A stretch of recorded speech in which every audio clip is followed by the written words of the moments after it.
Fala pessoal, tudo bem? Eu vou trazer um tema aqui para vocês sobre arquitetura orientada a eventos. Já quero adiantar que o conteúdo de hoje é muito denso, então minha recomendação é que você coloque o vídeo no modo rápido, né? 1.5 ou 2x. O importante é absorver o conteúdo. Lembrar também, pessoal, que na programação não existe uma única verdade absoluta, né? Desde os tempos em que a gente tinha que buscar informações em sites como, por exemplo, Stack Overflow, a nossa vida sempre foi investigar, comparar e buscar informações de diversas fontes para desenvolver softwares melhores, né? Pensando nisso, deixei alguns artigos de fontes confiáveis que eu acho que seria bom para vocês. E vou mostrar aqui, peço que vocês pausem o vídeo, né? Vejam o motivo de porque eu acho que vocês deveriam ler esses artigos. E também vou deixar aqui o link para eles na descrição do vídeo, tá? A gente vai separar aqui o conteúdo por módulos, né? Aqui é o módulo 1, módulo 2, módulo 3,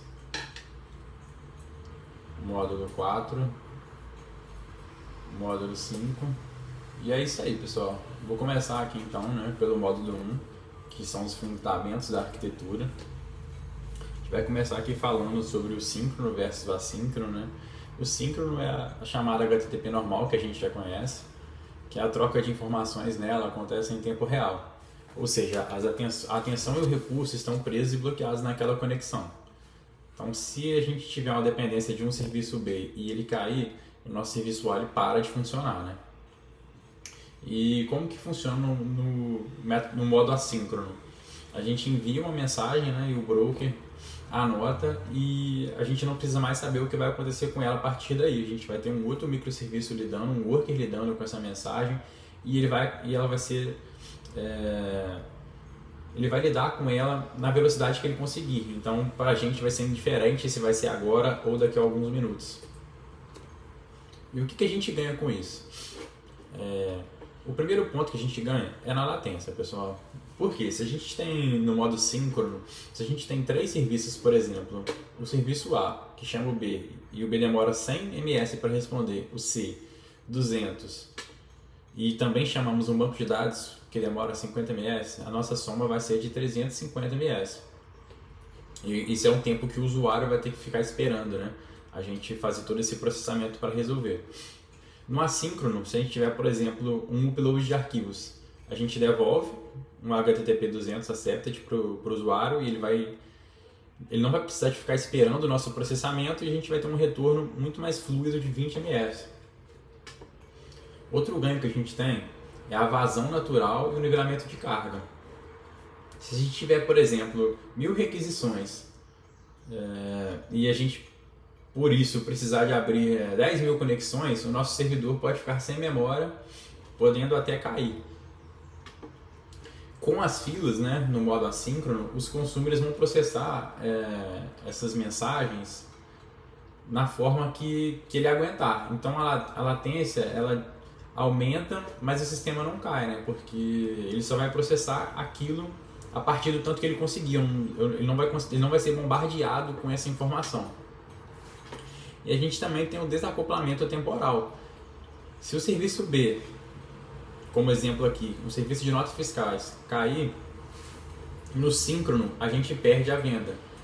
No assíncrono, o broker vai guardar a mensagem para a gente e quando o B reiniciar, que é o que faz o processamento, né, dessa nota fiscal voltar, subir de novo o pod dele,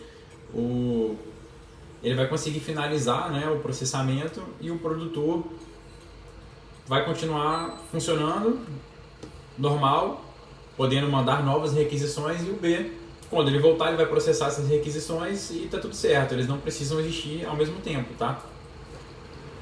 Que é o que leva a gente a entender aqui a diferença entre acoplamento temporal e espacial. O temporal, pessoal, é o acoplamento mais comum, que causa disponibilidade em cascata, né? Ele ocorre quando uma ação estritamente depende da conclusão imediata de outra, ou seja, para eu finalizar o processamento de X, eu preciso da resposta de Y, né? É o clássico request response, eu até coloquei aqui, ó. A gente tem um serviço A que chama um serviço B, só que nesse momento ele está com algum problema, está fazendo um deploy ou alguma coisa do tipo. Significa que o nosso serviço A vai falhar, porque o B não está funcionando, né? Ou seja, a disponibilidade do nosso sistema A ela vai ser multiplicativa, né? Porque ela pode depender de outros sistemas. Vamos pegar um exemplo aqui onde a gente depende de um serviço B e de um C. Se cada um desses sistemas tem disponibilidade de 99%, o nosso serviço A agora ele vai ter a divisão, né, de média de 99 por 99 por 99. Então, a realidade é que a disponibilidade do nosso serviço A é de 97%, porque a gente perdeu esse 1% da disponibilidade dos outros que a gente depende. Como que a gente resolve isso? A gente pode resolver com filas, que é o que eu estava comentando antes com vocês, né? Que o tempo de A não vai depender do B. A gente só manda dispara aquele evento para a fila, né? E a partir dali para ele está resolvido. Aí quando o B conseguir processar aquele dado, ele processa. E também tem uma outra forma, que é a gente cacheando, né, o dado que a gente está precisando em um cache local, ao invés de perguntar para outro serviço. Temos também o acoplamento espacial, que é quando a gente precisa conhecer o IP ou o hostname do outro servidor. Por exemplo, eu preciso de enviar dados para essa URL aqui, ou seja, eu estou criando uma dependência física com ele, eu preciso que ele exista para que eu consiga passar esse dado. A solução é o PubSub. A gente publica, né, uma mensagem de user created e ele não precisa saber quem vai ouvir, o espaço tornou-se irrelevante, ou seja, eu não preciso que exista outro serviço para que eu possa terminar o processamento do meu atual. Entendeu? Então o que a gente ganha com isso? Se a gente cria um novo serviço de SMS, por exemplo, não precisa de tocar em uma linha de código do meu serviço original. Ele só precisa de realmente criar aquele usuário. A dependência de enviar notificação agora fica para outro novo serviço. Ou seja, a gente pluga uma nova funcionalidade no sistema sem risco de regressão no código antigo. A gente também tem aqui dois tipos de métodos, né, para a gente lidar com isso, que seria a coreografia e a orquestração.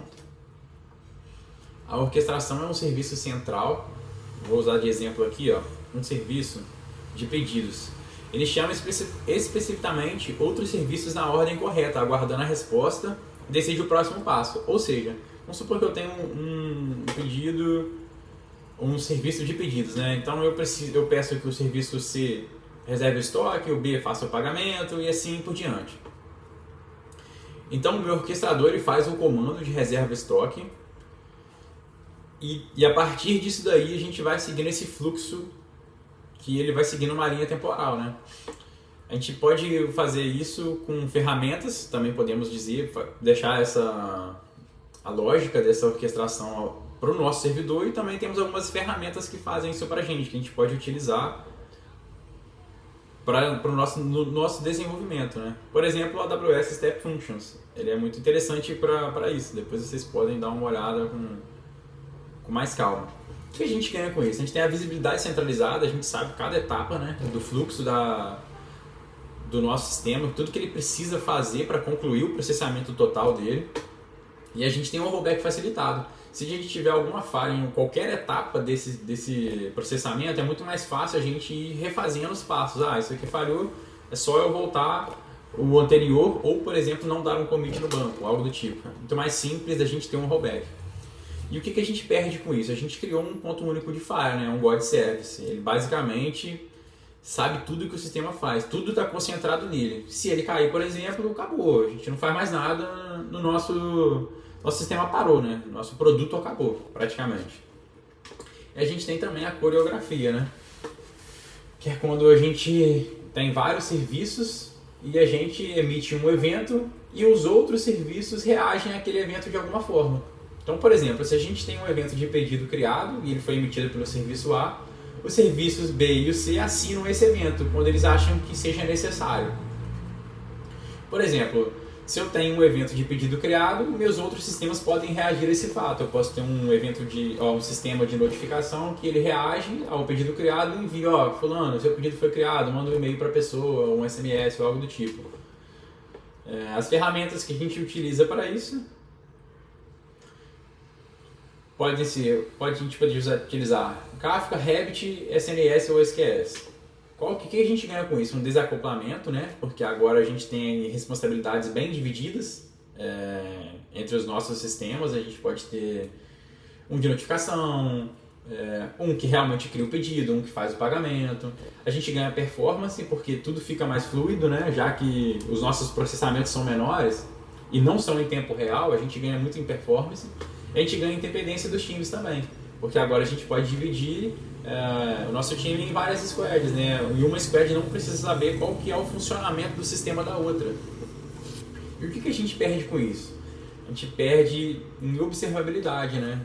Debug e coisas desse tipo, porque agora o nosso código está muito espalhado. Fica difícil da gente encontrar a causa de um problema que pode ter acontecido. Então trouxe aqui uma prova de conceito, eu tenho alguns cenários aqui de quando a gente deve utilizar cada um, né? Então a gente tem um cenário de busca de preço, processamento de vídeo e adicionar novas funcionalidades sem mexer no legado. Para qual que é melhor cada um? Para login, o ideal é a gente utilizar HTTP síncrono, porque o usuário precisa daquela resposta naquele momento. Então o acoplamento temporal que a gente comentou, ele é aceitável aqui. O processamento de vídeo e boleto a gente pode jogar no async como uma fila. O desacoplamento temporal. O servidor não pode demorar o quanto quiser, o cliente não trava. Para o cliente é indiferente se está demorando ou não para processar aquele vídeo. Para ele está ok, o vídeo foi aceitado. E para a gente utilizar novas funcionalidades sem mexer no código legado, a gente pode usar um método assíncrono com um PubSub, por exemplo. Que a gente vai ter o desacoplamento espacial, onde um não depende do outro, né? No caso, o produtor não precisa conhecer o consumidor, a evolução é independente. Eu não preciso de investir no código do produtor daquele evento. Isso leva a gente a definir agora qual tipo de evento que a gente deve mandar. Eventos magros ou gordos. O evento magro, ele é minimalista, ele contém apenas os identificadores e metadados básicos. Ele apenas avisa o que aconteceu. O consumidor que vai decidir se ele importa ou não. Qual que é o problema aqui? A gente tem um risco de alto DDoS na nossa própria aplicação, né? Porque agora a gente vai ter que voltar na aplicação consumidora, ou produtora, para a gente pegar dados daquele evento, né? Por exemplo, se a gente tem um evento de pedido e eu tenho a ordem 1, 2, 3, 4, 5, eu tenho 10 consumidores, um consumidor de marketing, estoque, de fraude, BI, um de notificação, e todos eles eu preciso pegar dados do pedido e chamar o meu microserviço produtor. Então só aqui eu já vou chamar 10 requisições dele, né? Pensando numa quantidade grande de eventos, eu posso acabar gerando um DDoS de tanta requisição que eu vou bater no meu próprio sistema. Então em contrapartida, a gente tem aqui os eventos gordos, né? Que é um payload rico e ele contém o estado completo da entidade no momento do evento. Ou seja, eu guardo informações de como, por exemplo, qual o status, está o pedido, o total, quais são os itens. E com isso eu ganho que o meu consumidor ele tem total autonomia para trabalhar, né? Ou seja, ele tem todos os dados para fazer todo o processamento que ele precisa. Qual que é o risco disso? O dado do evento acaba virando um snapshot do passado, né? Se o consumidor demorar a processar, o dado real do banco já pode ter mudado de novo, dependendo da quantidade de eventos em que eu mande. Se eu pegar vamos supor, se eu te mandar 2 eventos, o B pode acabar sendo processado primeiro do que o A, em algum caso. E também podemos ter problemas de LGPD, né? Se a gente colocar dados pessoais de um cliente, ele ficar persistidos no log ou no Kafka, por exemplo, a gente pode acarretar em problemas de compliance para a nossa empresa, o que pode ser um risco e a gente tem que ficar atento. Então também, da mesma forma, eu trouxe uma prova de conceito aqui. Quais são as características de cada um? Aqui temos aqui os magros e os gordos. O JSON do magro, ele tem poucas informações, só o necessário, como por exemplo a ordem ID. Em contrapartida, a gente tem os dados completos. A dependência de é alta, a gente precisa chamar a API de origem para pegar os dados. Em contrapartida, a gente tem um evento com autonomia total. Se a origem cair, nesse caso de fin event, o nosso consumidor para de funcionar, e no caso de fat event, ele continua funcionando normalmente. A latência de 1 é maior, porque eu preciso de fazer uma chamada HTTP para pegar dados sobre esse evento, em contrapartida aqui seria bem menor. Quais são os riscos principais? TDOS na origem e dado velho LGPD. Qual que é o melhor uso entre eles então, pessoal, que eu separei aqui? Se a gente tiver dados sensíveis, blobs grandes ou triggers simples, vale a pena a gente usar esse fin event. E em caso de fat event, é interessante para a gente ter notificações ricas, BI, criação de réplicas, CQRS, por exemplo. Vamos falar um pouquinho sobre ordenação agora, nesse nossos sistemas de eventos, né? Em sistemas distribuídos, o FIFO global, que é o First In, First Out, né? É uma armadilha. Para garantir a ordem absoluta, a gente precisa de um único consumidor, o que mata a escala. Então, para começar, a gente precisa ver da seguinte forma, né? Quando que a ordenação desses eventos importa? Quando a gente tem uma sequência crítica, onde todos os eventos precisam ser concluídos com sucesso naquela etapa. E quando ela não importa? Aqui eu citei um exemplo de 2 e-mails, um de boas-vindas e um com dicas sobre o produto que a sua companhia está oferecendo. Nesse caso, a ordenação não importa, eu posso enviar um primeiro que o outro, talvez a experiência de usuário seja um pouco ruim se eu receber o e-mail de tips primeiro, mas não atrapalha tanto assim, né?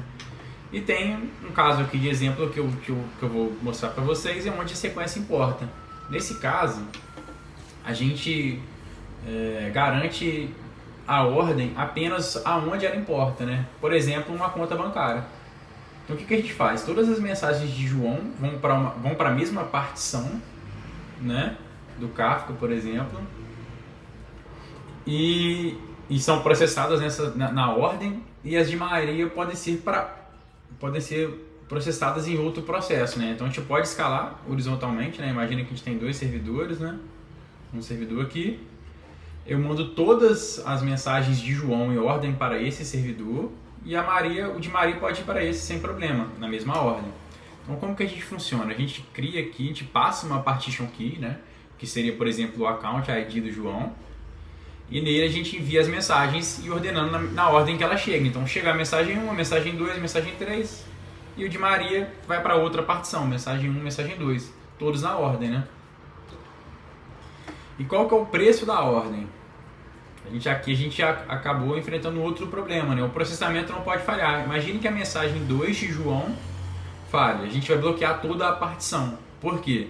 A sequência é crítica, né? Então eu preciso executar todas as 3 mensagens. Eu não posso deixar que uma falhe. Então vamos lá. Aqui eu trouxe uma prova de conceito também para a gente ver aqui, ter uma noção de quando é melhor usar cada uma, né? Para e-mails, logs e analíticos a gente pode deixar sem ordem, porque a ordem não interfere e a gente pode executar isso com a máxima velocidade que a gente conseguir. No cenário de extrato, estoque e chat, a gente usa aquela ordenação parcial que eu mostrei para vocês, a partition key, ordenando ali as entidades de acordo com a necessidade, por exemplo, a conta e produto. Aqui eu trouxe um caso mais específico. A gente pode utilizar exemplos como, por exemplo, a bolsa de valor ou então um sistema de leilão, onde talvez seja interessante a gente manter a ordenação do sistema. A gente deixa isso de forma rara, porque isso pode ser um gargalo imenso, e a gente só usa se o negócio realmente exigir a sequência global absoluta. Então talvez a gente pode pensar até numa forma de particionar esse sistema, por exemplo, no caso de uma bolsa de valor, particionar talvez as ações, onde todas as ações, por exemplo, a ação da Apple vá sempre para a mesma partição, porque nesse caso a ordem ela é extremamente importante, né? Porque pode ser que só tenha uma ação naquele valor, então ela precisa executar aquela ação Com certeza para que a companhia não sofra nenhum tipo de penalidade, né, com compliance e até leis em relação a isso. E o que acontece, né, caso tenha o erro na fila ordenada, que é o que eu comentei com vocês, que ela não pode falhar. A gente tem duas opções: ou a gente para, né, a execução da mesma, ou a gente envia esses eventos de falha para uma DLQ. A gente separa ele, né, continua o processamento da nossa fila e separa essas mensagens de erro para que elas possam ser executadas depois. Até evidencia aqui, ó, cuidado, pular uma mensagem quebrada pode corromper o estado final. É o que eu mostrei para vocês. Se a gente tiver aqui, vou voltar para vocês verem, a mensagem 1, que é um extrato, né? Se a gente perder a mensagem 2, o extrato do nosso cliente vai estar inconsistente, né? Ele vai estar com valor inválido. Como que a gente resolve isso? Vamos entrar aqui agora no modo de resiliência e integridade, né? Para a gente solucionar esse problema então, já que ele não pode acontecer.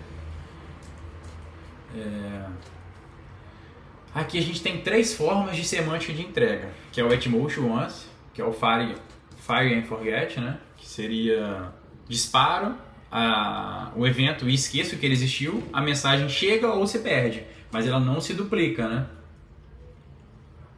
A gente tem também o método do at least once, que é o padrão da internet, né? Que a gente espera receber a confirmação. Se falhar a confirmação desse evento, a gente tenta processar ele novamente. A gente garante a entrega, mas a gente pode duplicar o que aconteceu, o processamento daquele evento, né? Por exemplo, a gente pode acarretar o pagamento de um pedido 2 vezes. E para que isso não aconteça, a gente tem que utilizar técnicas de idempotência, que eu vou mostrar para vocês depois. E tem o exactly once, que seria aqui o mundo perfeito, né? Que é onde eu envio uma vez, processo uma vez e eu nunca teria esse problema de duplicação. Só que o problema é que a rede ela é falha, então não existe enviar apenas uma vez num quesito de rede falha. O que existe é a deduplicação interna, como por exemplo com Kafka Strings, ou então a gente opta pela idempotência, que é o que eu vou mostrar para vocês depois, tá? Então vamos lá. Por que o exactly once é um mito? Porque, como eu comentei com vocês, não existe enviar exatamente uma vez em uma rede falha, é uma ilusão. Alguns frameworks, por exemplo, o Kafka, eles têm de forma nativa lá um método de envio, então eles podem te oferecer esse produto, né, de entrega uma vez. Só que ele é mais custoso, porque nesse cenário o broker precisa guardar os IDs, né, dos eventos, para ele conseguir fazer as validações necessárias para dizer que aquele evento só foi lido uma vez. E isso consome memória e pode reduzir até a vazão que o seu consumidor pode executar esses eventos. Fora também a limitação de escopo, né? A garantia não cobre sistemas externos. O Kafka ele pode te oferecer essa ferramenta, mas isso não significa que isso vai funcionar para todos, para o resto inteiro do seu sistema. Como, por exemplo, se o seu consumidor travar após gravar a mensagem. Então a mensagem foi gravada, porém eu tive um erro no banco de dados. Não consegui salvar aquela informação no banco de dados. A mensagem foi para o Kafka, mas o meu banco de dados está desatualizado. Então não adiantou eu ter a informação somente no Kafka. Eu preciso de que ela fosse enviada somente uma vez para todo o ecossistema, né? Que são sistemas físicos diferentes. Então, qual que é realmente a solução que a gente pode utilizar? É a idempotência. A gente não tenta impedir a segunda mensagem, a gente torna o processamento dela inofensivo. A gente projeta o nosso consumidor para ser idempotente nesse caso. E por que a gente utiliza o at least once então? Como eu estava dizendo antes, né, com uma rede falha, o melhor cenário é projetar os nossos sistemas para garantir a entrega através de retentativas. Então, se a gente tem aqui um envio de um pagamento autorizado, a gente recebe e processa, e na hora de enviar o produto, a gente teve um erro na rede. E nesse caso eu não posso processar o pagamento de novo, porque isso acarretaria no custo duplicado para o cliente, né? Isso poderia acontecer caso não tenha idempotência. Então a gente vai entrar aqui agora no conceito de idempotência, né? Que é basicamente, não importa quantas vezes o nosso servidor recebe aquela mesma requisição, ele não processa ela várias vezes, né? Da mesma forma, serviria para que se um cliente clicasse 10 vezes no mesmo botão, a gente só fazer o processamento uma vez. Dessa forma, o servidor não pode enviar se uma requisição é duplicada. O cliente que deve enviar o ID único no header, com o header idempotência key, né? Por quê? Eu não posso dizer exatamente que aquela requisição chegou no servidor. Por exemplo, se a gente tem uma API Gateway, por exemplo, ela pode travar antes de bater no servidor e eu nunca vou saber que ela existiu. Ou então, realmente, o cliente pode ter, sei lá, comprado 2 vezes o mesmo produto em horas diferentes, e ali eu preciso saber de que são 2 compras diferentes, né? Então, nesse caso, o cliente me avisa de que são compras diferentes. Como que a gente pode fazer isso, né? A gente tem um nível 1 para casos mais simples, que é criar na própria tabela, por exemplo, de um pedido, uma coluna dizendo qual que é o ID daquela requisição, né? E aí, ao tentar fazer o post novamente, ele vai travar. Se a gente coloca lá um unique constraint, né, no banco, e quando ele tentar fazer a inserção, ele vai travar, ele vai dar um erro, né, de que já foi processada essa requisição, ele não vai fazer novamente. Mas e aí, e se no caso a gente tem um cenário mais complexo, né? Por exemplo, onde a gente tem chamadas externas, a gente usa uma API terceira, tipo um Stripe, para fazer o pagamento, e isso possa demorar mais tempo, ou então, no caso, são 2 processamentos diferentes, né? O primeiro seria a redução de estoque e o segundo o pagamento, por exemplo. Aqui eu reduzi o estoque, paguei, deu sucesso, o Stripe me deu sucesso, e se eu mandei aquela requisição repetida, eu tento fazer de novo esse pagamento. Eu não posso, então eu preciso de ter informações mais concretas de como fazer isso.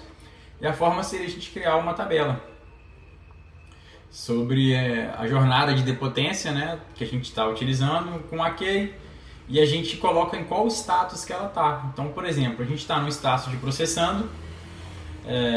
Se a gente já tiver no status de processando, a gente não tenta fazer novamente o pagamento, por exemplo, para o Stripe. E aí, quando a gente termina essa requisição, a gente passa ela para completed e segue a vida, né? E aí a gente conseguiu garantir de que aquelas requisições não vão repetir o processamento dela. Então, um resumo, né? A chave vem do cliente. Se o servidor gerar a chave, a idempotência não funciona para retrais de rede, onde a requisição original nunca chegou, por exemplo, como eu falei com vocês. O escopo da chave. A chave deve identificar a intenção do negócio e não apenas o payload. Por exemplo, user 123, o carrinho X, mais o checkout action. Temos também que colocar expiração na nossa tabela, né? As chaves de idempotência não devem ser externas. A gente guarda ela por 24 horas ou 7 dias, dependendo da janela de retrai do nosso sistema. Tabelas infinitas matam performance. E falha versus teste. Se o processamento falhou o erro 500, você deve permitir que a chave seja tentada novamente, ou deletar a entrada na tabela de controle. Idempotência é sobre não repetir sucessos. Outro problema que a gente tem muito comum é o dual write, né? Que é quando a gente escreve 2 vezes a mesma coisa numa falha, num retry. É impossível criar atomicidade entre 2 sistemas físicos diferentes, como por exemplo um banco de dados e um broker, sem uma transação que os una. Um exemplo de um caminho infeliz, né, que falha. A gente salva no banco de dados e na hora de tentar publicar na fila do broker, o sistema cai, quebra. Então eu salvei no banco, mas a mensagem, por exemplo, de bem-vindo nunca chegou, né, para o cliente, porque eu não salvei a mensagem de que o usuário foi criado no banco de dados. Aí o que a gente pode pensar? Vamos tentar inverter a ordem, né? eu só termino de salvar no banco se eu conseguir publicar na fila do broker. Só que aí me acarreta um problema pior ainda, né? A gente pode acabar mandando um sistema, uma mensagem de boas-vindas para o cliente, mas o usuário nunca foi cadastrado no banco. Seria uma situação ainda pior. Por quê? Vamos supor que na hora de dar o commit no banco de dados, o sistema caiu. Mas nesse momento eu já salvei no banco de dados. Pronto, deu ruim. Tive um problema pior ainda. Para isso a gente precisaria que as duas escritas fossem atômicas, né? A gente precisaria de um two-phase commit, que é um commit de duas fases. E por que a gente evita de utilizar ele em microserviços, né? Ele é bem lento, complexo e bloqueante, aumenta a latência, é difícil de implementar e bloqueia recursos críticos durante as transações.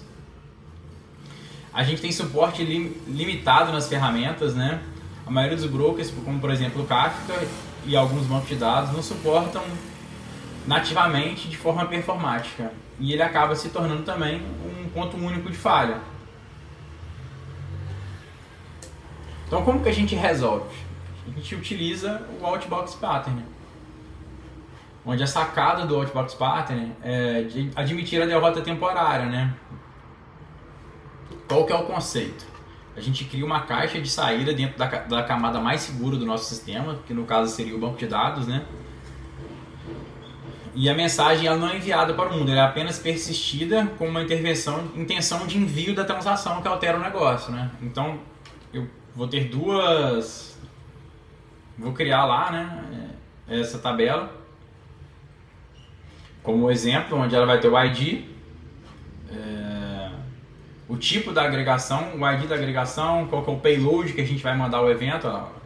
No caso de um fat event, a gente mandaria o evento completo e o controle de estado, para saber se ela já foi publicada ou não. E como seria um exemplo de implementação, né, da atomicidade? Dentro de uma transação de SQL normal, né, padrão, a gente dá um repo.save, a gente salva lá, por exemplo, a ordem, e salva o evento de ordem criada na tabela de Outbox. E aí a gente tem um commit atômico, né? Porque a gente salvou as duas transações no banco de dados. Nesse momento é impossível a gente ter perdido o evento, impossível ter perdido sem o evento ou vice-versa. E se tiver alguma falha, nada acontece, né? A gente não salva nada. Então basicamente a gente inicia, salva o pedido, salva o evento na tabela de Outbox, e se foi um sucesso a gente commita, e se não, a gente não persiste nada. Só que agora a gente tem um outro problema, né? Agora essa mensagem precisa chegar no broker. A gente tem duas formas de fazer isso. A abordagem de Polish Publisher, que é basicamente criar um worker que fica rodando em loop na aplicação, que fica constando o banco de dados. A gente dá um select na tabela Outbox, onde as mensagens publicadas são false, ordenadas, né? A gente pode fazer uma ordenação para não rodar tudo de uma vez só. E ficar enviando essas mensagens para o broker nesse worker, né? Quais são os contras disso? A gente tem um delay, né, do pollen, que ele roda, por exemplo, a cada 500 ms, e a gente tem uma carga do banco de dados. Se a gente tiver 100 instâncias do microserviço, você terá 100 workers consultando a mesma tabela, sobrecarregando o banco. Então a gente tem uma sobrecarga no banco. A gente tem uma abordagem de Transaction Logging, ou CDC, né? Que a gente usa uma ferramenta como, por exemplo, o Debezium, e assim que o commit acontece na tabela Outbox, o Debezium detecta a mudança do nível do log no próprio banco de dados. Ele pega a informação do próprio banco, né? Ele faz essa comunicação e já joga direto para o Kafka. O que a gente ganha com isso? A gente tem zero impacto de performance, a gente tem nenhum select rodando no banco de dados, latência é mínima, isso tudo acontece quase em tempo real, e a gente tem um desacoplamento, né? A aplicação nem precisa saber que existe Kafka, ela só grava na tabela. A aplicação grava que ela precisa enviar um evento, mas a gente tem uma outra, ela não precisa saber qual que é o broker que a gente usa, como que a gente usa, porque a gente meio que cria aqui um conceito de responsabilidade única de infra, né? Utilizando o Debezium. Outro ponto, limpeza e manutenção. A gente não pode deixar, né, crescer essa tabela infinitamente, Porque se a gente processa, por exemplo, 1 milhão de eventos por dia, a tabela Outbox vai explodir o disco em pouco tempo. Então a gente precisa de adotar uma estratégia de expurgo, né? Se a gente estiver utilizando no modo polling, a gente pode ter uma deleção imediata, né? A gente salva no Kafka, deleta no banco. Salva no Kafka, deleta no banco. A gente mantém a tabela magra, mas a gente perde histórico e auditoria. E a gente pode ter um job de limpeza. A gente mantém os eventos, né, por 24 horas ou 7 dias para debug. E a gente pode ter um job agendado que faz um delete from, por exemplo, Outbox, dos últimos 7 dias.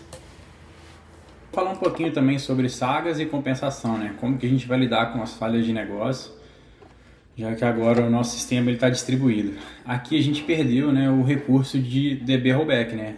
Agora a única forma de a gente voltar no tempo é avançando. Então eu trouxe aqui um exemplo. Imagine que a gente queira, né, acreditar R$100 em uma conta. A forma da gente fazer essa compensação é debitar R$100 dela. Então a gente gera um novo registro no negativo do extrato e não apagamos aquele registro positivo anterior que a gente tinha feito. Então a gente tem uma transação 1, que é o de crédito, a gente publica o evento, a transação local 2 dá um erro, e a gente inicia a compensação. A gente faz aqui a transação de compensação, desfaz o passo 1. Trouxe aqui um outro exemplo, né? Imagina que a gente tem um serviço de pedido e a transação 1 dele é criar um pedido no status pending, né? A transação 2 é a de reservar item. Deu certo. Transação 3, tentamos cobrar. Tivemos um cartão recusado, ou saldo insuficiente, alguma coisa do tipo. Então a gente detectou uma falha, né? E aqui a gente vai enviar uma compensação de release stock, né? E depois enviar uma compensação de reject order para cancelar mesmo. Então basicamente a ideia é ir compensando os eventos que a gente criou anteriormente. Da mesma forma que a gente tem lá no tópico 1.3, a gente tem duas formas de fazer essa compensação, né? De sagas, que seriam a de coreografia e orquestração. As coreografadas seguem o mesmo exemplo do que a gente já comentou antes, né? A lógica de quem faz o que está espalhada. Então, se a gente adiciona um novo passo nesse tipo de compensação, por exemplo, voucher, a gente tem que ensinar todos os outros a ouvir esse evento de falha de voucher, que se torna difícil de debugar e a gente tem que ficar fazendo mais código, né? Piora aqui a nossa vida como desenvolvedor. Por quê? Agora imagine que a gente tem aqui o serviço separado, né? O serviço A e o B. E aqui o B eu tive uma falha de payment, né? O nosso serviço A de estoque, ele tem que saber ouvir a falha de payment. E agora ele vai ter que também saber ouvir a falha de voucher, por exemplo, né? Então a gente vai ter que fazer mais código ali.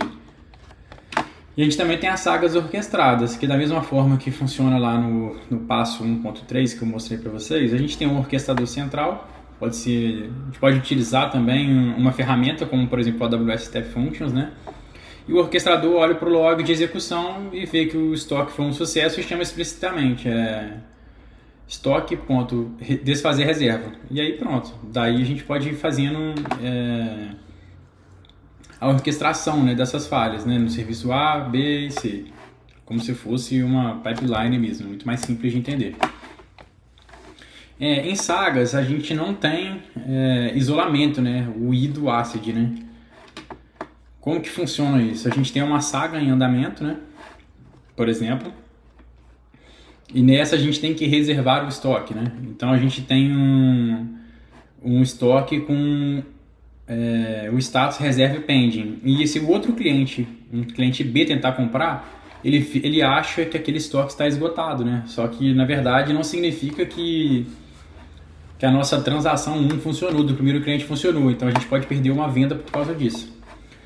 A gente tem duas soluções aqui que a gente pode fazer para armazenar esse problema, né? Que é o semantic locking. A gente não deve utilizar lock no banco de dados, né? Dar um lock na row. A gente deve simplesmente marcar o item como reserve pending, né? Que é a regra de negócio.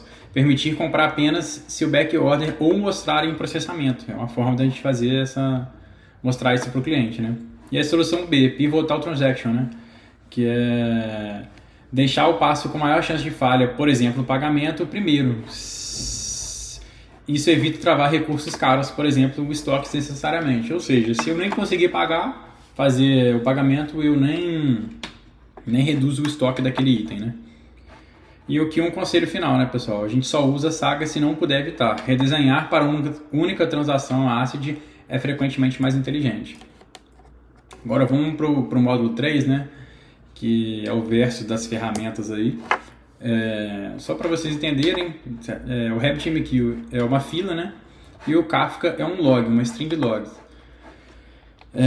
O Rabbit, ele é um smart broker, um dumb consumer, significa que o broker dele tem muita regra, né? E o consumidor só precisa de ler as informações que o broker vai mandando para ele. Então, o objetivo do Rabbit é se livrar da mensagem o mais rápido possível, né? O producer envia a mensagem para o Rabbit guarda na memória RAM, o consumidor manda um envio de que ele finalizou o processamento da mensagem, o Rabbit deleta a mensagem, né? O Rabbit gerencia quem pegou o que, faz o roteamento com as exchanges e binds, né? Tenta reviar caso tenha uma falha. Uma fila do RabbitMQ saudável é uma fila vazia. Suporta filas de prioridade nativa, processamento de tarefas em background. Ele é ótimo para redimensionar imagens, para utilizar nesse tipo de tarefa, né? Enviar e-mails, gerar PDF, porque a gente só precisa que aquela tarefa seja feita e depois que a gente suma com ela. A gente não precisa mais a informação de nada sobre ela, né? Então, se a gente precisasse de alguma forma reprocessar esses eventos, por exemplo, de ontem, por causa de algum bug ou alguma coisa do tipo, a gente não consegue. Já o Kafka é uma string de eventos, né?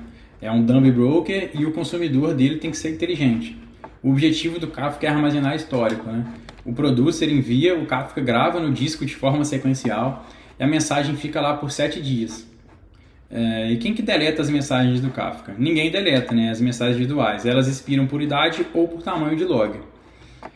Kafka apenas entrega os blocos de bytes, né? O consumidor é que precisa lembrar que já leu até a mensagem número 500, que é chamado de offset 500, né?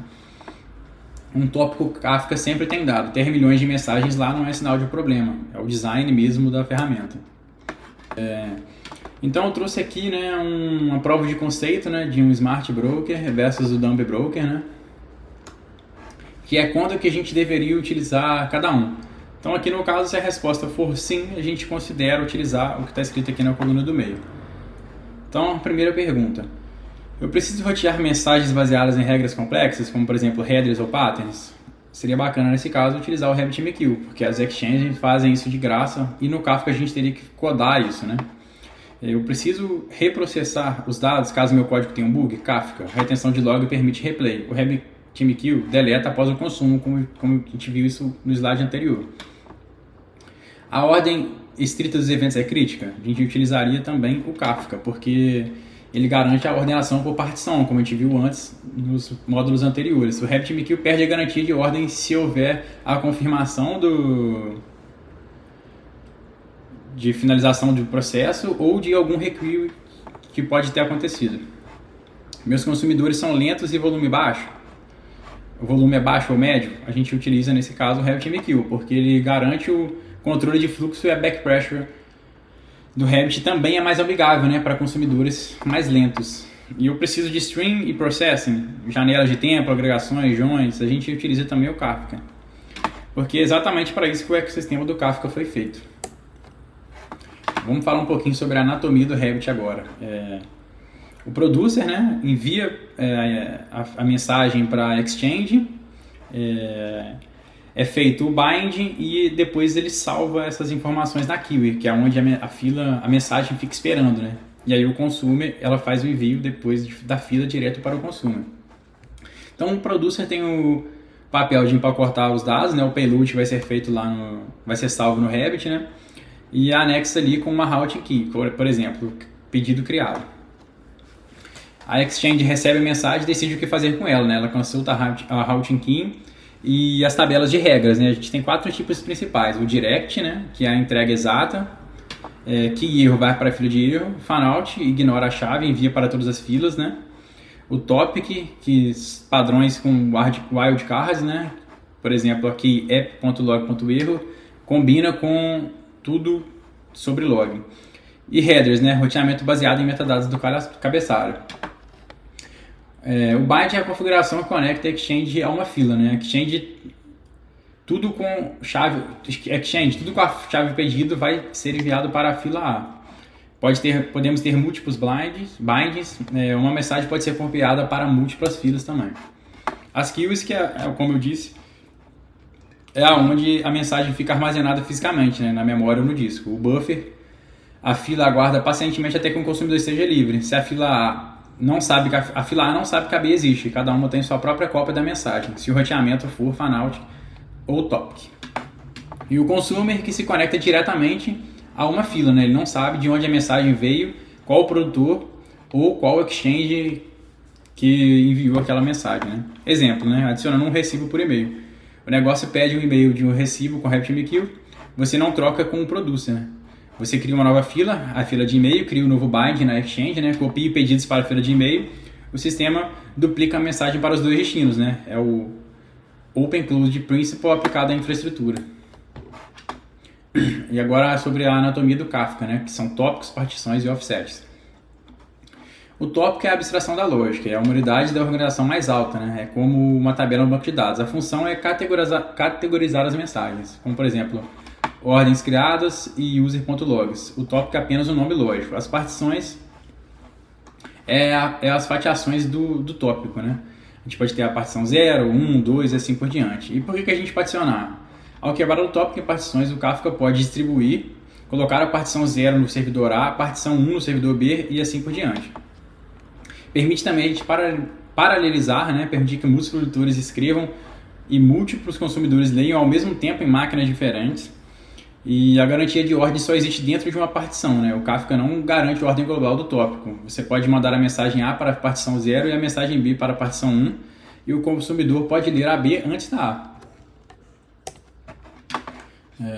Aqui temos os offsets, né? Que cada mensagem recebe um número sequencial, que seria o offset. Ele é imutável, né? Uma vez gravada a mensagem, esse offset não muda. E diferente de filas, um consumidor que gerencia o offset que está lendo, né? E a gente pode permitir o replay e voltar para o offset 0 caso seja necessário em algum momento. E como que o produtor escolhe a partição, né? Se a key dela for nulo, a gente utiliza o método round robin, né? Que é a carga balanceada e sem garantia de ordem. E se ele tiver uma key, por exemplo, que é o ID do usuário, né? Uma hash key, todas as mensagens do usuário na mesma partição, mantendo aquela ordem de mensagem, né? Da 0 a 1 a 2. A gente tem também o limite de escala do consumidor, né? Que é o consumer group. A restrição mais importante para design de capacidade, né? Que a gente vai ter, que é o número de partições é o limite máximo de consumidores ativos num grupo. Um cenário com um tópico com 3 partições e 10 consumidores, né? Que seriam pods lá no Kubernetes. E o resultado seria que apenas 3 trabalhariam, 7 deles ficariam ociosos esperando a falha, né? Garante a ordem de processamento. E aí, pessoal, agora vamos falar um pouquinho sobre o lado do consumidor, né? Desses eventos. Aqui, o auto-ACK, né? Seria a confirmação do próprio broker, né? Então, o broker considera a mensagem entregue com sucesso no exato milissegundo em que ela sai do socket da rede em direção ao consumidor, né? Se o pod do Kubernetes morre ou ocorre algum erro de código antes de você salvar no banco de dados, a mensagem não está na fila, ela foi deletada e não está no banco de dados.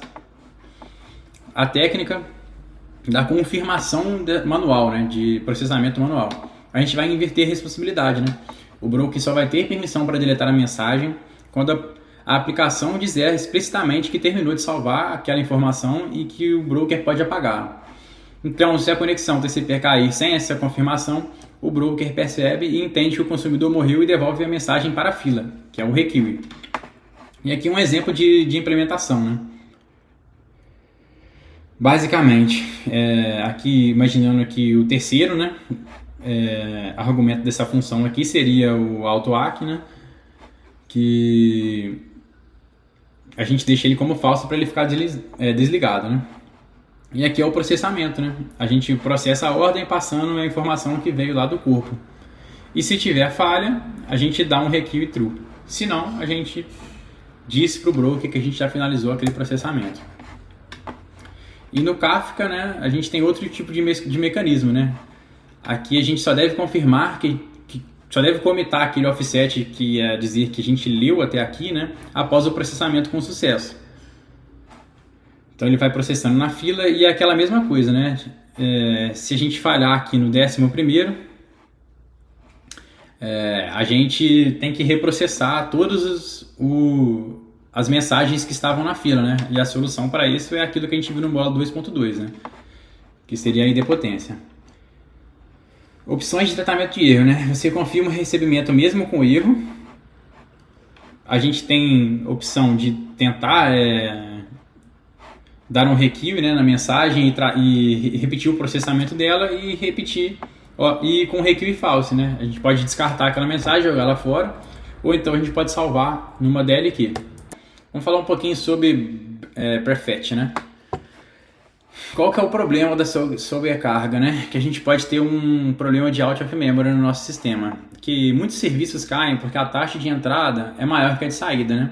Se a gente não tiver o QoS definido, o work vai puxar todas as mensagens para a memória RAM, por exemplo, 10.000 mensagens, né? E vai processar uma e as outras 9.999 vão ficar na RAM ocupando espaço inutilmente. Resultado, topamos a RAM do nosso servidor e a gente fica out of memory. Aí ele tenta reiniciar, vai ter lá a mesma quantidade de mensagens e ele vai reiniciar de novo, vai ficar no loop infinito de crash, né? Então qual que é a solução para isso? A gente dá um prefetch count, que é o break pressure, né? Que é o consumidor que vai ditar o ritmo do broker, né? O consumidor só vai aceitar as mensagens se ele tiver capacidade de receber. Então, no mesmo cenário, se a gente tiver aqui uma fila de 10.000 mensagens, a gente vai colocar o worker com o prefetch de X, por exemplo, 20 mensagens, né? Então, a RAM vai pegar e guardar somente essas X mensagens que a gente pediu, né? E a gente não vai falar com ele, não me mande mais mensagens, porque eu já estou aqui já peguei as que eu preciso. E no Kafka, o back pressure é nativo, né? O controle de fluxo está explicitamente no loop de leitura do cliente. Como a gente comentou em alguns slides passados, no Kafka é o consumidor que faz o controle das mensagens que ele leu e que não leu. Vamos falar um pouquinho também sobre estratégias de retries, né? A gente tem o erro transiente, que é um erro de timeout, onde o problema vai passar, como por exemplo, né? Então o que a gente faz? Nesse momento a gente já tenta, a gente tentaria reprocessar aquela mensagem que provavelmente vai dar certo. A gente tem o erro permanente, que é o bad request ou uma regra de negócio. A gente tem uma mensagem lá que ela nunca vai ser resolvida, então nesse caso a melhor opção para a gente é abortar e já jogar numa DLQ, né? E como que a gente faz para tratar isso, né?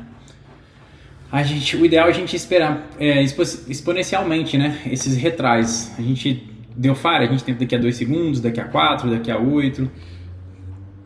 E o jitter aqui que seria essa aleatoriedade, né? Porque a gente vai evitar o problema de derrubar o servidor assim que ele começa. Porque imagina que a gente tem aquelas mesmas 10.000 mensagens, né? E o servidor caiu. E se eu tentar processar todas essas mensagens aqui ao mesmo tempo, o servidor pode cair de novo, porque ele vai ficar com muita mensagem na fila, né?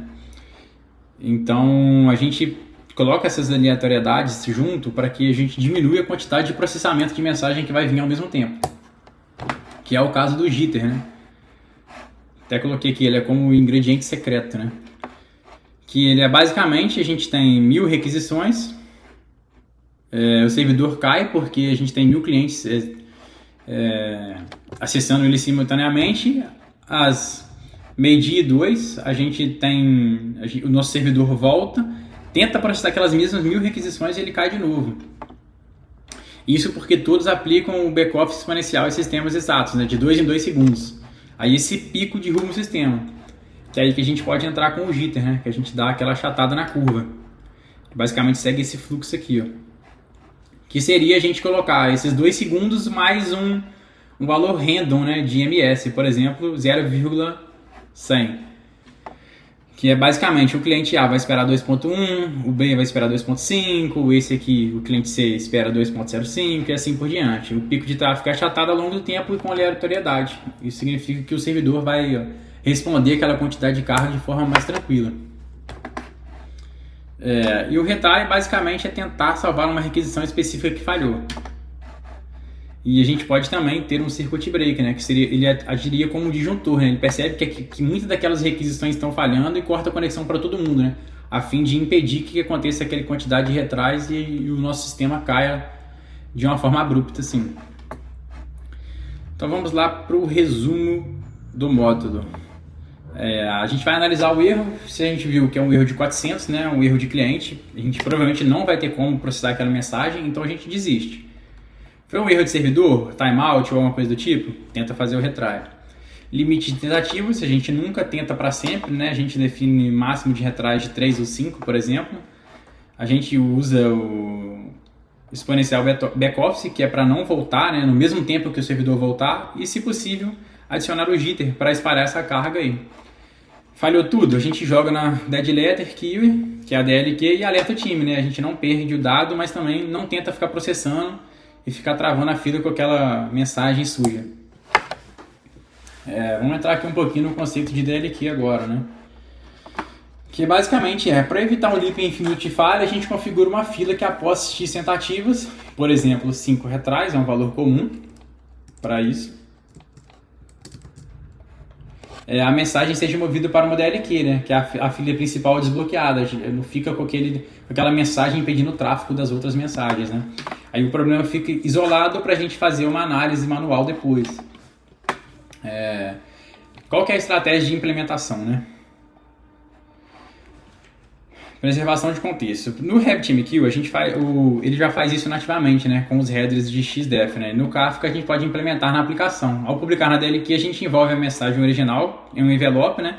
Com informações a mais. Por exemplo, qual que foi a mensagem de erro, o stack trace, caso seja possível, quando falhou a versão da aplicação, tudo para ajudar a gente a debugar aquele erro, né?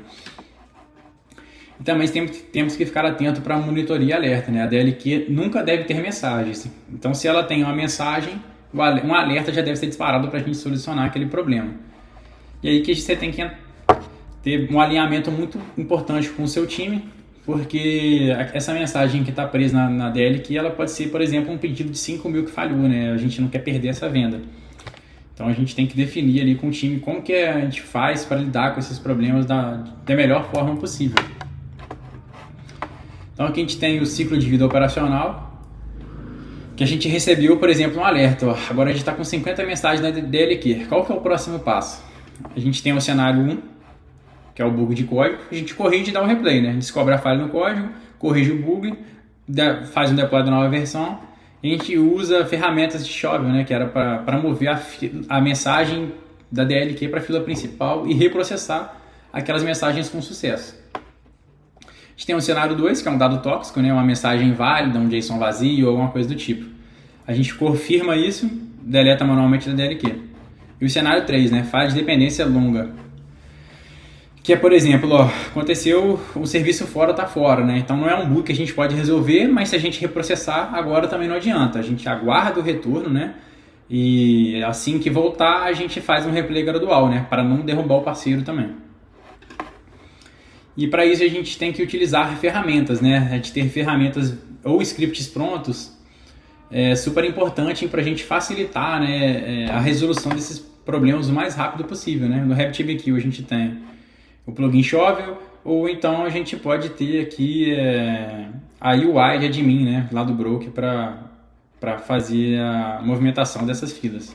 No Kafka a gente tem o AKH, entre outros, e também a gente pode ver o conteúdo que está na DLQ e republicar essa mensagem a partir de um clique. Vamos falar um pouquinho agora sobre o famoso Graceful Shutdown, né? Que na realidade do Kubernetes, o deploy não é uma exceção, é uma rotina, né? Porque os pods lá no Kubernetes são efêmeros, eles duplicam, ele tem autoscale, a gente tem rollout, a gente faz o deploy, ele morre, volta, né? E uma morte abrupta vai corromper os nossos dados e deixar nossas conexões zumbis, né? Vai quebrar aquele exactly once que a gente batalhou para conseguir no começo, né? Então, qual que é o objetivo, né? Os sistemas Linux, normalmente, quando eles vão matar ali a aplicação, eles fazem um aviso, né? E a gente vai utilizar esse aviso para tratar, né? Então, o orquestrador envia para o pod, né, com o ID 1, por favor, pare de fazer os seus processamentos e saia, porque você tem 30 segundos, né, até a gente interceptar, né? Então o código intercepta, roda a limpeza e após esse timeout de 30 segundos, acabou e o processamento removível foi removido instantaneamente sem rodar código e corrompendo dados ou nenhuma conexão, né? A gente tem esses 30 segundos. O objetivo aqui basicamente é garantir que tudo seja finalizado corretamente antes do SIG chegar. E se a gente tiver uma mensagem que ela está rodando, né, no meio tempo e o pod morreu nesse meio? A ideia é a seguinte, né, a gente recebe, né, a informação, a gente para de aceitar novas mensagens e aguarda a mensagem atual terminar de processar, né? Espera o último cliente pagar, infirma a conexão e confirma a finalização dela e fecha as conexões, né, para a gente não sofrer com essas in-flight messages, né? Coloquei aqui um exemplo de implementação técnica, né? Para fazer isso a gente precisa de um mecanismo de sincronização. No exemplo de Go aqui a gente tem o wait group, né? E um canal de notificação de sinais. Por exemplo, a gente fica lá esperando o sinal. No looping aqui a gente tem mais uma mensagem de voo. E aqui a gente está avisando que ela terminou, né? E a gente fica aguardando, ó. Aqui a gente recebeu a notificação de que o server está tomando shutdown, né? Então a gente dá um consumer.stop, né? E aqui a gente termina as mensagens que estão em voo terminar para a gente acabar. Fechamos as conexões do banco de dados para não deixar nenhuma conexão aberta e perdida no banco de dados. Então aqui a gente tem também as armadilhas mais comuns, né? Que um problema, por exemplo, lá, o padrão de Grace Period para o Kubernetes é 30 segundos, né? Então, se a gente tiver um processamento que demora 45 segundos, nesse caso o Graceful Shutdown não vai adiantaria nada, né? Pois o K8 vai matar você nos 30 segundos. A solução que a gente tem para isso é colocar no YAML da aplicação um valor mais seguro, né, para sua aplicação. Se a gente precisa, por exemplo, de 60 segundos, a gente aumenta para esse tempo.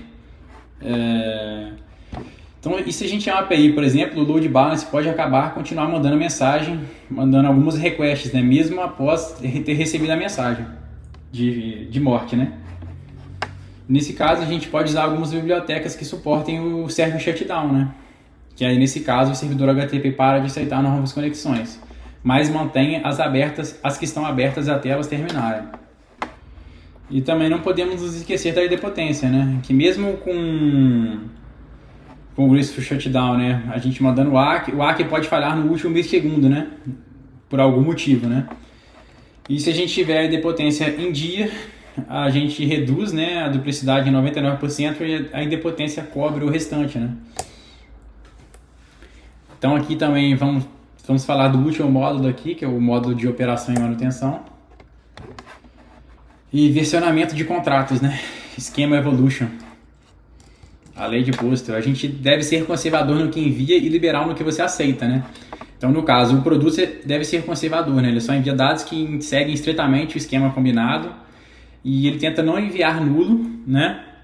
Se você prometeu que iria enviar uma string. E o consumidor é liberal, né? Se chegar um campo novo, a gente simplesmente ignora ele, a gente não lança uma exceção por causa disso e a gente só lê o que a gente precisa. Vamos supor, a gente só precisa de ID e amount. A gente só lê isso, o resto pra gente a gente ignora. Um producer V2 envia uma mensagem para um consumidor V1 e esse consumidor velho ele não quebra. Esse é o que a gente precisa fazer.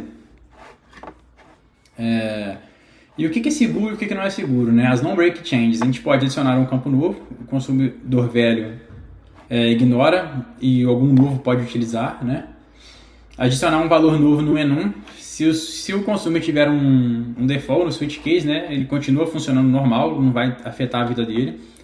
E remover um campo opcional, né? O consumer já sabia lidar com a ausência desse campo opcional. E o que é proibido, né? Renomear um campo. Nunca podemos fazer isso porque a gente vai quebrar o contrato, né? Mudar o tipo de dado, por exemplo, antes era um int e agora passar esse dado para uma string. Tornar um campo que era opcional e fazia ele ser obrigatório agora, e remover um campo obrigatório. E aonde que eu coloco qual que é a versão que a gente está, né, nesse momento. A gente pode colocar o versionamento no tópico, né? A gente tinha um tópico orders V1 e agora a gente tem um V2. Qual que é o pró disso, né? A gente tem 0 riscos de quebra. Quem quiser assinar o V2 assina, e se tiver algum consumidor antigo, continua no V1 e ele não vai ter problemas nenhum disso, né? Qual que é o contra? A gente vai precisar de manter 2 fluxos de dados duplicados por um tempo, né? O producer vai precisar publicar em ambas as filas até todos os consumidores migrarem. A gente tem o versionamento pelo payload, né? Colocar a informação no payload. Prós. É muito simples, a gente mantém só um tópico, né? E o consumer só coloca um if lá e ele faz de uma forma, se for V1, e se for V2 ele faz de outra forma. Qual que é o contra disso? O código vira uma bagunça, né? Fica cheio de if e else lá dentro, vai ficando cada vez mais bagunçado. E a gente tem um esquema registry, né? Que é a abordagem recomendada para o Kafka em escala, né? Você não envia o esquema no JSON, a gente envia o ID do esquema, né? A gente tem ferramentas para isso, né? Que é o Confluent Schema Registry, né? Que geralmente é utilizado com protobuf ou Avro, né? Mas a gente suporta também o JSON Schema, caso precise. E como que funciona isso, né? No momento do build deploy do producer, o registry verifica se essa mudança é compatível com a versão anterior.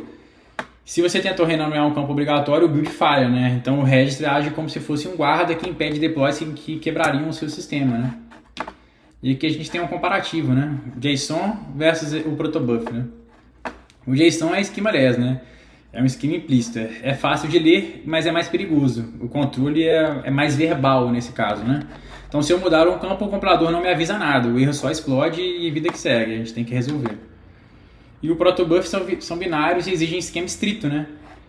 Então, qual que é a vantagem? O esquema é explícito. A ferramenta de geração de código, né? Por exemplo, o protoc, garante que os tipos vão bater de qualquer jeito, né? Qual que é a gente ganha também com performance, né? Que o payload ele fica 10 vezes menor, né? Sem o nome dos campos repetidos em cada mensagem. E também com segurança, né? Esquema evolution é validado matematicamente pelo esquema registry. Então, em resumo de evolução de esquemas, né? Adicionar campos é grátis, né? Se os consumers forem bem desenvolvidos, né? Se eles forem liberais. Renomear ou remover é caro, exige um padrão, né? De expand ou contrato, né? E o ideal é a gente evitar breaking chains a todo custo, né? É melhor a gente ter um campo feio, né? Um address V2 no JSON do que ter um incidente em produção, né, cara? E, se possível, utilizar o esquema registry, né? Que é uma ferramenta que ajuda a garantir a compatibilidade, né? E não fica isso na memória dos devs, né? Se um dev sair, a gente continua com aquela mesma segurança. E aqui, vamos para a observabilidade, né? Distributed tracing. Que basicamente é a diferença entre operar no escuro ou não, né? Sem o Distributed Tracing, rastreamento, né? Depurar um código em microserviços pode se tornar um jogo de adivinhação, né? Se o usuário recebe um erro 500 e você tem 10 microserviços, em qual deles que ocorreu? No gateway, no pagamento, no Kafka, no banco, fica aquilo. E agora, onde que eu vou achar esse bug, né? E como que a gente faz, né? Propagação de contexto. Vamos entender um pouquinho, né? Como passar o rastreamento da requisição através das barreiras físicas dos sistemas, né? Basicamente, no software, o TraceID é esse código que geramos na entrada e obrigamos todos os serviços a passarem para frente, né?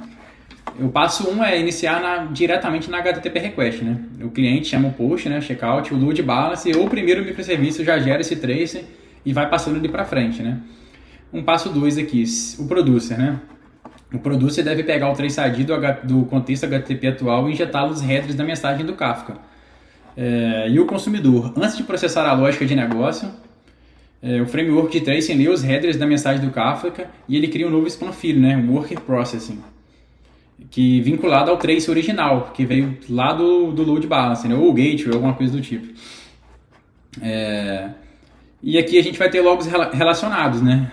Se o worker der erro, o log não será apenas erro no pointer exception, né? O erro ele vai ser muito mais complexo, né? A gente escreve o log dessa forma aqui, ó. Qual que foi a exception, qual que foi o erro, o trace, né? E qual que foi o spam daquela exceção. E agora a gente pode simplesmente copiar, né, o TraceID que foi gerado daquela requisição e colar num Kibana ou Datadog, por exemplo, e ver a linha do tempo completa daquele log, né? Do clique do usuário até o erro de um microserviço mais profundo que a gente tiver. Também podemos utilizar OpenTelemetry, né? que a gente pode utilizar com instruções automáticas, né? Como, por exemplo, em Java, Python, Node, Go, a gente tem bibliotecas que já fazem essa injeção e extração automaticamente, né? A gente adiciona essa lib, né, e magicamente a gente começa a passar o header do HTTP para o Kafka Producer, né? Sem a gente mexer em nenhuma linha de código do nosso sistema em si. Evitando o problema de broken trace, né? Que é quando um serviço A tem um trace 123 e o serviço B esqueceu de propagar ele, né? O serviço G gera um novo log, né? 399. O que a gente perde com isso, né? A gente olha o dashboard e a gente vê que aquela requisição morreu no serviço B, mas na verdade ela continua no C. Só que a gente não sabe mais em que ela está correlacionada, o que ela fez e quais são os dados dela para ajudar a gente a resolver o problema, né?